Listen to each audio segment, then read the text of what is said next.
What convinced you to bring Josh Gordon back to the Browns?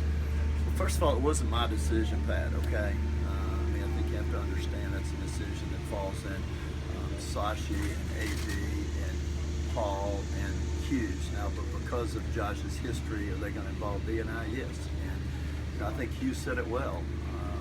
Josh deserves a restart. And he knows, I'm going to reiterate again, he understands very, very clearly what the expectations are here, what he can and can't do, and time will tell whether he can live up to them. We're going to do everything we can to support him, and hopefully things will work out well. Jimmy, you were the first one to tell us at that golf outing, Jim Brown's going to be more active. What role did he have in working with the league in Josh's case? I think Jim he's not only the greatest player ever probably, but Jim is well respected around the country. And he is I don't know how often you all get to talk to him. He's unique for being a famous football player, a civil rights activist, movie star. He's very low key, and you almost have to ask him what he thinks, but he's very thoughtful, and he's well respected by the league.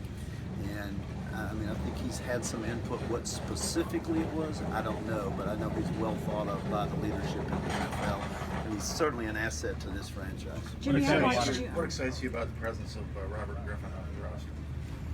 Well, that's probably a better question for Hugh, I'll be honest. He's obviously a tremendous athlete. He's been a model person since he's been here, worked hard, and, he's early in his career showed the potential to be a big-time quarterback. So I think the other thing somebody asked about Hugh is that there were a lot of reasons we hired Hugh, but his expertise is on the offensive side of the football, and specifically in developing quarterbacks. And you all see where he's in practice most of the time, whereas he's standing right behind the quarterbacks heavily, coaching him hands-on. So I think Hugh can have a very positive impact. I think all of us need to be patient with Robert. He hasn't played in 2 years, and he's still only 26 years old. It seems like Robert has been around because he broke in at 22 and had that big year. He's been around forever, but he's, I guess, only played, a half year or 3/4 year since then. So, but we'll see.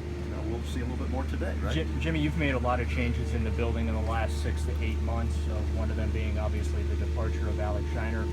What do you plan on filling that role?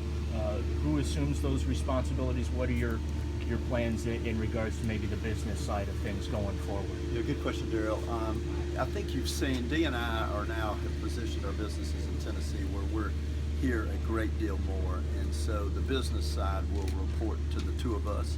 We've kind of divided things up, and it's been educational and good for us. We've needed to learn more about that side of the business, and I think have, and we have no plans to do anything different anytime soon. Jimmy, how much did big investment, obviously, in player development?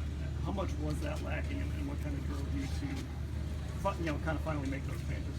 Well, I don't have anything to compare it to. I just know the NFL is extremely competitive, and anything we can do to, as I said, help our players be better players and better people, we're going to try to do. And I think that's one of the areas that Paul will obviously focus on. Jimmy, how much did the sort of circus atmosphere and just the perpetual craziness of Johnny Manziel over the last couple of years lead you to this place where, you kind of wanted to stand up in front of the team and say, no distractions in your lives? Almost none, I'll be honest. There's no denying that was there, Mary Kay, but almost none. Like I said, this was Hugh's idea, and he wanted us to talk to the team, and that's what drove us to do it. And to be honest, Dee had listened to a talk. She says, you ought to listen to it on being prepared, and like most ideas that I come up with, I got it from somebody else. So that's really where that came from. Realistically, then, what constitutes a good season for the Browns? I don't want to go there, Tony. That's one of those trick gotcha questions. Listen, we could win 4 or 5 games and feel good about things, or we could win 8. We'll all know. I've said that every year. We'll all know when we stand here on, I think our last game is January 1st, if we're improving as a football team. Like I said, we're going to have a young team. You'll see a lot of these young guys today, and we're going to have a young team next year because we've got another 11, 12 picks. Jimmy, you mentioned in regards to Gordon's situation, the fact that he's going to be allowed in the building even though he's not allowed on the field.